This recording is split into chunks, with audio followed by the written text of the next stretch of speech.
Welcome to the Hank Cisco Show, ladies and gentlemen. Don't touch the remote. Great show today.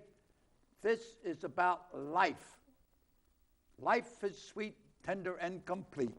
So our guest today is talking about the beginning and the end. But the most important is during the time, before and after. So we have a very interesting show, something that everybody will experience, believe me. And my guest from local, Jeffersonville, right? Norristown, too. Norristown, from Norristown, Jeffersonville. Tell me your name and what you do. Jean Hoff, and I wrote a book. It only took me 12 years. 12 years. Yes. And here it is, right here. The thing about writing a book is you don't know when you're finished. You know, you write and you write and you write, and then all of a sudden you're finished. And the book is called Between Now and Then, and it addresses the question, what are you going to do with the rest of your life between now and then? And that means today and the last day of your life. There's a lot to do. And some people just figure they're going to live forever, and they can put everything off till later. And that's really not true. No. So this book, how'd you get the name? Oh. Between Now and Then. Years ago, I was having a conversation, a very casual conversation with someone, and he said, I'm not afraid of dying. I'm afraid of what's between now and then. Now, that conversation took place 29 years ago. And when it came time to come up with a title, those words were just in my head, between now and then. And it seems just right. I was very pleased that I'm trying to actually find the man to tell him that they were his words. So far, I haven't succeeded, even with the internet, but I'll find him sooner or later. Oh, yeah. I'm persistent. Now, tell me something about you. You were born where? Actually, I was born in Roxborough. Roxborough. And I moved to Norristown when I was 6. What school did you go to? I went to Holland School in Curran Terrace for 6 years, and then to Stewart Junior High School. Stewart? And Norristown High School, class of 59. 59. Who was the principal? Oh, dear. Cost? No. I guess. I don't know. You remember any of your teachers? Oh, yes. We had a mini reunion on Saturday at the Commercial Club, and we were talking about an English teacher in Stewart named Miss Brady. What was her name? Brady. Oh, it's Stewart? Stewart. She was a tall woman with white hair. Was she tall? Mm-hmm. She used to be at Roosevelt, I think. Is that right? Huh? Is that right? Yeah, I had her in the sixth grade, I think, in Roosevelt. It was when you the front of it was in the back. The class was in the back, second floor in the back. Well, she had this thing about Brady, the word very tall. Done. You were not allowed to use the word done. You had to say you're finished, not done. She said you're not done till you're dead. And we had a good laugh. Wait, run that by me again now. What's this? She didn't like if you used the word done when you really meant finished. Oh. And she said, you're not done till you're dead. So at our reunion last week, we had a good laugh over that. Yeah, I remember most of it. We had wonderful teachers. Yeah. Arthur yes, Herr. yeah, we did have. And most of the teachers lived in the Norristown area, too. That was good. I mean, everybody lived there. The ministers lived here. The teachers lived here. The policemen lived here. Everybody lived right in Norristown. And it was a whole lot. Now, one's in Hong Kong, the other's in Yokohama, the other's in England, the other in Italy, the other, you don't know where they are. They're 4 points off the Chinese Navy. So we're a house of strangers anymore now. So, but this book, tell me, what can people get the most out of in this book? I think the most important thing that you'll get from reading this book is the need for conversations, the need to talk to your family, to express what it is you want to do between now and then. A lot of people have things they want to do that they never talk about because somebody would laugh at them, or you think it's too expensive, or somebody will tell you it's stupid. Nobody likes to be thought of as stupid, but I have this story in the book that always touched me. A woman was married for a long time, and she wanted a red dress. And each time she'd mention, I want to buy a red dress, her husband would say to her, that's really stupid. We don't have the money for a red dress. You're not buying a red dress. And then she died. And he asked his minister if he thought it would be okay to bury her in a red dress. Yeah. If you want a red dress, my advice to you is go buy a red dress, because the universe will not stop. You will not break the bank. If you want a red dress that bad, that it's a lifelong desire. And this is what I want people to think. There are things that people want to do that they don't talk about. And people don't talk about what they want for their funeral. They don't talk about what kind of end-of-life medical treatment they want. I mean, I know people they sign living wills, but from working with lawyers for so many years, I know people don't understand the documents. They sign them, but they don't understand them. They don't understand what they're writing. And I tried to explain all that in this book. These are subtle things that if you sign this document, this is what it represents in English, plain, simple language. Well, let me say this. I looked at the book you gave me, sent the book over to the Greco-Roman. I couldn't get up there. So my grandson is a policeman in West Norton. So Mario at Greco-Roman, he says, will you give this to your grandpop? He says, he hasn't been up here. So he's the one who put it in the mailbox for me. Okay. So, but I want to say something about this book. I'm an 8th grade dropout. You know, I didn't think school was that important. I always wanted to be a boxer. I wanted to do this. I wanted to do that. But later on, and I became a policeman. After I put in about 13 years on the police department, going to retire with 20 years, somebody whispered in my ear, you better get an education, because after you leave the police department, you're going to look for a job. And you don't have the education, you don't have a diploma, you're going to have problems getting a job. So I got a GED. I got my GED. I went to community college. I got a associate degree in police science. And I think that, and I'm not a great reader. You know, I went to Catholic school, public schools. This book is very easy reading, you know, and I'm not a kind of guy that every little word or so, but it's easy reading. It explains, you know, every little thing that you want to prepare yourself in life. I'm 90 years old. I'll be 90 years old November the 9th, and you're going to be, you're November what, 13th? 15, right. So I won't be 90 though. So I'm not going to be around here too long. How long am I going to around? I'm 90, you know. Thank God that I got my health. I'm able to do these shows, 2 shows today, and 25 years doing this show. So, but my daughters, my 3 daughters, Joanne, she takes care of finances and everything, and I got the other one helps with the house, and have the other one, my wife has Alzheimer's, and they take care of it, and I had a lady come up. So everything is working good. We're preparing. And I'm not going to be around all the time, you know. So they have to get everything in order. And this book, it's going to help my daughter plan. What she's planning now, but there's a lot of stuff in here I didn't know, and I'm sure she don't know, and I'm sure a lot of people out there don't know how to prepare yourself. You prepare yourself for a boxing bout. You're going to play baseball, you prepare yourself. You're going to play football, you train, you get yourself together. Why not get yourself together for your life? When the time comes, then everybody's excited. Where we're going to do this? Who's the undertaker? Where we're going to bury him? Where we're going to do this? All these things. I know I was a police officer, and I remember I came to the scene where someone was suddenly died, and all of a sudden the people are panicked. The parents are running here, running there.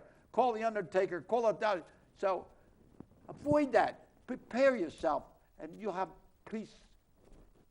You have peace of mind. Believe me, I'm talking from the heart, from the mouth, from the brain. Or the brain, the mouth, the heart. I don't know which comes first. So come on, tell me a little bit more. There's only 5 chapters in the book. They're large. It was suggested to me that I write 5 separate books instead of 1. The chapters are called Legal, Financial, Funeral, Record Keeping, and Personal, your personal life. And every one of them, an action that you make in one chapter is going to connect one way or another to the others. Let's say that you work yourself up into debt to the point of bankruptcy.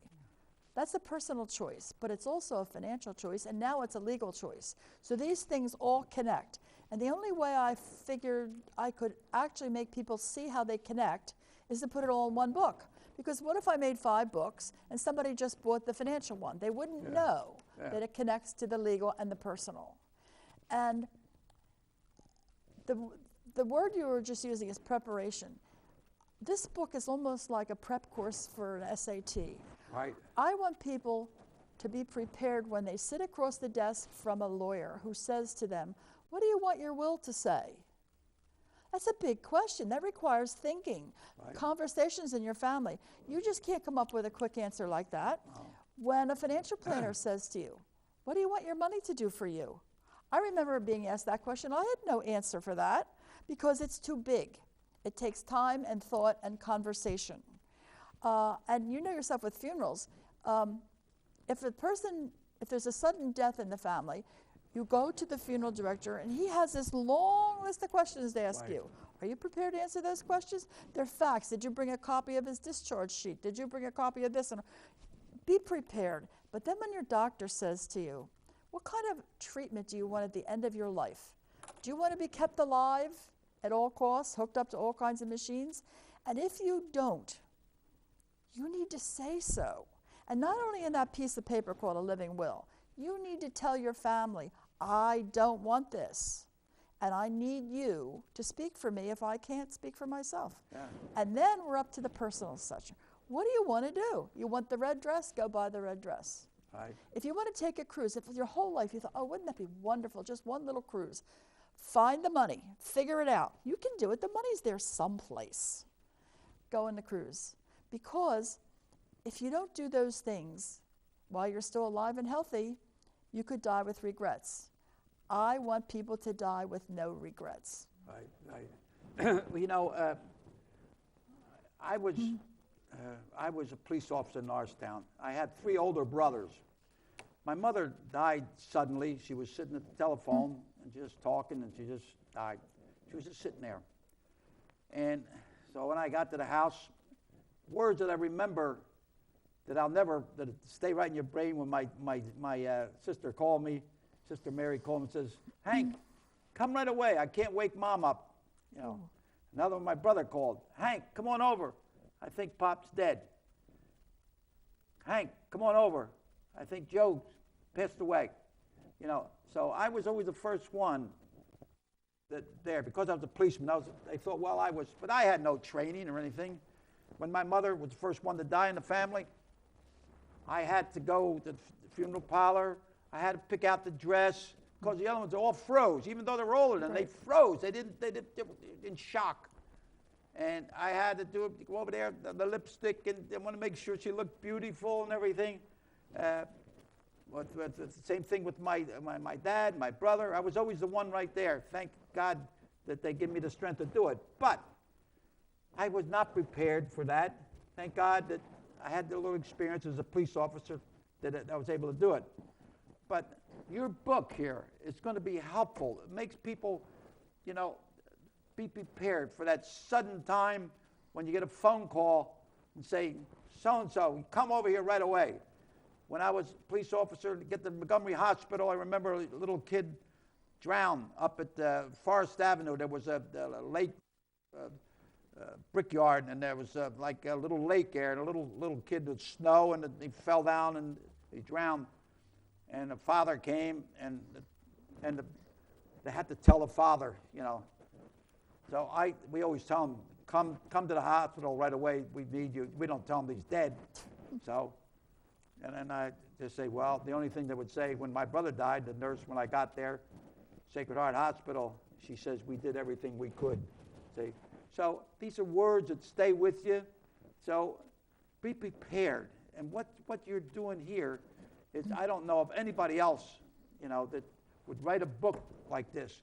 And we're not talking about death. We're talking about a happy death. It will be a happy death. It would be, you know, with all the prayers that go with it. but the preparing for it, I think, is so important. See? Well, I And worked. what experience do you have before you wrote this book? What give you the zip? I always wanted to be Della Street. What? Della Street. Della Street was Perry Mason's secretary. Oh. I thought that was the job from heaven. And the first lawyer I worked for was Jim Heffernan, and he was a tax lawyer.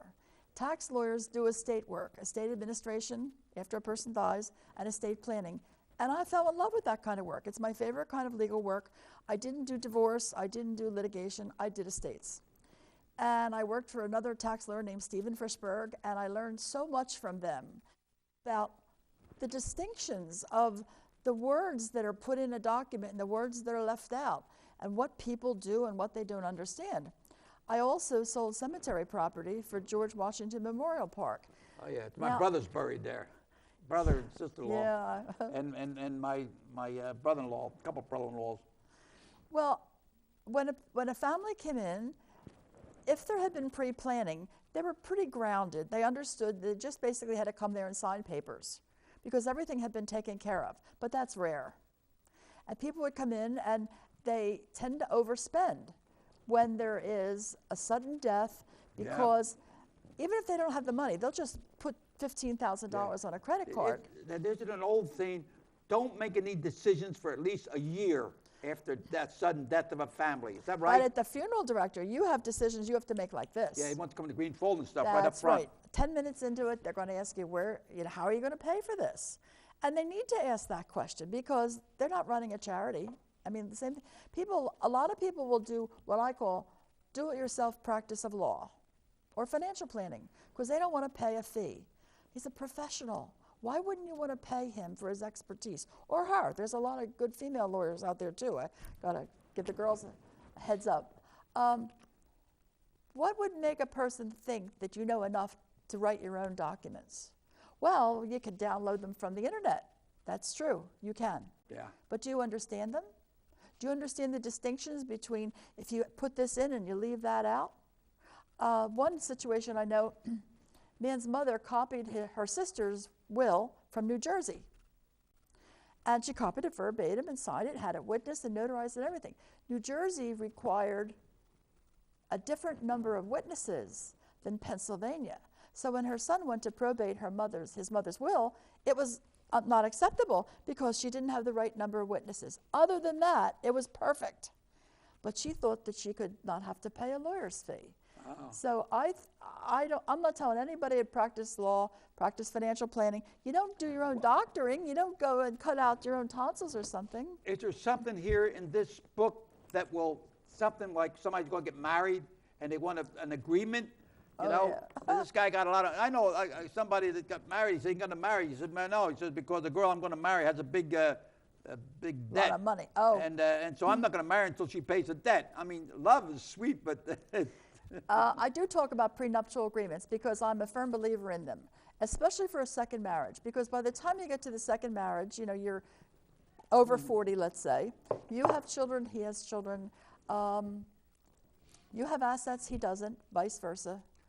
And if you marry without a prenuptial, you've mingled everything. His debt is now yours, your money is now his. And what if it doesn't work? Then you have to go around and get a divorce and split all this stuff. A prenuptial agreement will decide all that stuff in advance. Now, people fight over prenuptials. People will say, oh, you don't really love me. If you loved me, you wouldn't make me sign this. Oh. I put in there the exact opposite. I think that's part of love. If you really loved me, you would be willing to sign it and you would understand the benefit of it for everybody, and especially your kids. Because if you and your husband marry and you buy a house together and you own it together and the husband dies and you inherit his share of the house, well, his kids don't get anything. The kids don't get none. No, well, there's an inheritance tax too, right? Well, that's another story. We won't get into inheritance tax. We're talking about ownership. Florida don't have it. True. Pennsylvania has it. Yes, we do. Why don't you give the president my money when somebody dies? I need the money when somebody dies. Well, that's there's two taxes now. Inheritance tax is Pennsylvania. Estate tax is the federal government. Now, you have to be pretty wealthy to pay estate tax. But generally in Pennsylvania, if you die owning assets, you'll pay something in inheritance tax. And the rates are different. For children, it's 4.5%. For brothers and sisters, it's 12, and anybody else is 15. It's the only tax I ever knew that went down, because when I started working for tax lawyers, the inheritance tax in Pennsylvania was 6%, and now it's only 4.5%. How much? 4.5% for children. Still there. But it has deductions. Like if you have an estate of $100,000, you don't pay tax on $100,000. You get all your funerals deducted, your medical bills. Oh, there's deductions. So that stuff all be lined up. We're talking about life. We're talking about get prepared. I want to say that my experience as a police officer, when I joined 1950, 51, I had an 8th grade education, and that's all you needed in Norristown Police. When you become a policeman, I had an 8th grade education. Okay. That's all I had. But then later I got an education. I went to community college, GED and all. But I never saw anybody dead other than the funeral parlor. I never saw anybody dead. I had no training. I became a policeman. They swore me in. They give me a gun, a badge, and a nightstick, and put me out in the street. Okay? Now, my experience. Drownings, where I had to go. I used to drive the emergency wagon. Drownings, had to take the hooks up out of water. Drownings. Exchange student from Germany was studying in the United States, and he failed or something, and he was so depressed. Sears and Roebuck's out at Logan Square. They used to have the gun racks. He would put the bullet there, put the gun in there, boom, blow his head out. And I was the first one in the scene with all his blood, all that blood all over the place. And I went home, and my wife had spaghetti. I was, oh my God. But that, hangings and all. So I didn't, and then when the parents or the family comes together, what do we do? Who do we call? What do we do? And so it's nice to say, well, we know what to do. We're prepared. And I think it's the same thing with any athlete or anybody, a lawyer, preparing his case before he goes into court. Anything, prepare yourself. And that's what I'm talking to students. Get your education while you're here, while you're young. Get that education. Because when you get older, it's tough. So that's from a Cisco kid. Words of wisdom. Even in the Girl Scouts, they told us, be prepared. You were always supposed to be prepared. And, right. Prepare yourself before you get married. Right. That's the subject. That's something else. I'll wait here. That's the subject of my next book. That's the next book? Well, what's that going to be? Something like, give me a hint. I'm going to call it For Better, For Worse. For better or worse? It's part of the marriage. What's that mean? Well, part of the marriage vows. I take you for better, for worse, for richer, for poorer, to love and to cherish and all that. That's where the words come, for better, for worse. Well, I'm going to write a book. Bob and weave, slip and slide, run and hide. and in boxing, keep your trunks off the canvas. That's a good thought. Right. But what is the most important thing of this book that we're going to get to the people? What's the most important thing? I want people to think about what they want to do with the rest of their life and how to go about making it happen. And you start with a thought, and then you have conversations, and you take action ultimately, or not, because it's all about choices and consequences. You can make no choices. You don't have to do any end-of-life planning. You don't have to do any legal estate planning. You don't have to do any funeral planning, and you'll die anyhow. You don't need to do anything in this book. And I've said that in several places. But if you do, the benefits for your family and ultimately for you can't be calculated. I mean, if you die broke and leave your children with debt, that's not a good legacy. That's not what you want.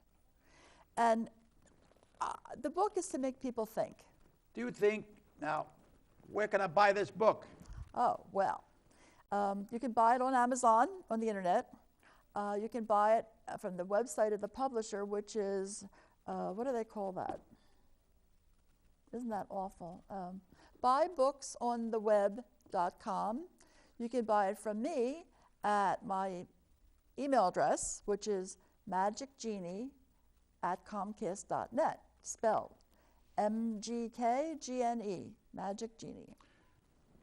Don't you think, I don't know, don't you think every funeral director should push these books?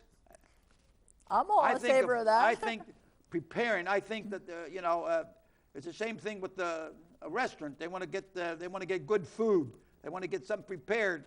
Why aren't the funeral directors be pushing this book? Let people be prepared. Well, that's up to me to make sure that they know the book exists. I'm be some working through it. It was only just published on July 26th, but I'm working on it. Well, there's a couple locations, maybe stores that would take care. Would want to sell them. Locations. I'm working on that too. All right. Is there anything you want to wrap this up with? To get our half hours over. This book is 5 books in one. You're not going to get this much information in one place, and you're not going to get it from a lawyer because they charge by the hour. All right. So here it is, Norristown Times-Herald. Great article. We got a celebrity here. Keep your eye on this book. Believe me, it's something. And, today we're in the month of October. This would be a great Christmas gift. Oh. A great Christmas gift for your family. So, ladies and gentlemen, I'm losing my voice. Hello.